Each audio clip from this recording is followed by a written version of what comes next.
Starting this week, we are partnering with the Maine-Monitor to let you know about some of the excellent reporting being done by the nonprofit independent publication. So we'll be featuring one of their stories each Monday. Today, we are talking about issues surrounding the Alamoosic Lake, Silver Lake, and Toddy Pond dams in the Bucksport-area. And starting this week, people in Blue Hill, Orland, Penobscot, and Surrey will hold meetings about whether the towns should have a role in the ownership or management of those dams. Over the weekend, the Maine-Monitor published a new story about the discussion happening now about the future of the dams. Emmett Gartner is the Maine-Monitor's environmental reporter. Thanks so much for being with us. Of course, thank you. So let's start with this question. When you were doing your research on this, what is it that you learned about the owners and why they may want to walk away from these dams? Sure, so the owners are AIM Development USA. They're the subsidiary of a Canadian company, American Iron and Metal. They own the Bucksport mill, which was a former paper mill that's since been retired. So they own all of the assets associated with it, like the landfill, the buildings on the paper mill campus, and these 3 dams that were built for the mill's operation almost a century ago.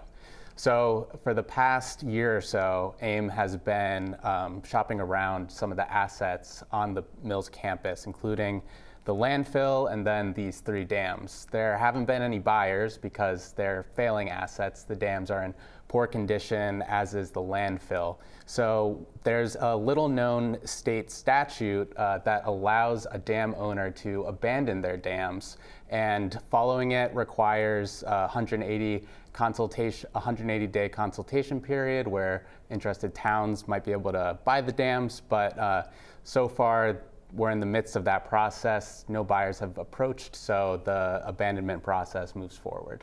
And it sounds like it wasn't easy to figure that out because no one really knew what would happen. What does happen if they abandon the dams? Exactly, yeah, this is the first time that the process has been gotten to this far. So if the dams are abandoned, they would be dewatered, meaning the lakes and pond that the dams hold back would be released of all of their water.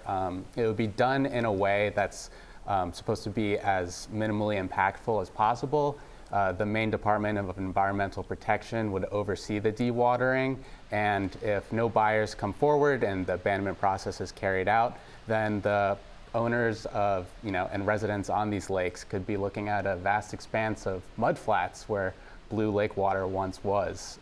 So we have yet to see that process.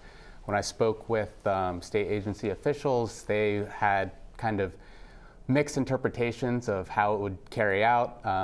And we're moving forward in kind of uncharted waters. That said, are there similar issues you've seen with other dams in the state that may have impacts on the dams you're reporting on? Sure, so other dams are in similarly poor condition, and that has led some owners to defer maintenance costs and consider what to do with them in the future. Now, the state agency in charge of monitoring the condition of these dams has enforcement abilities but doesn't really carry them out. So if dams go unmaintained, there isn't much pressure from the state for dam owners to kind of get their act together.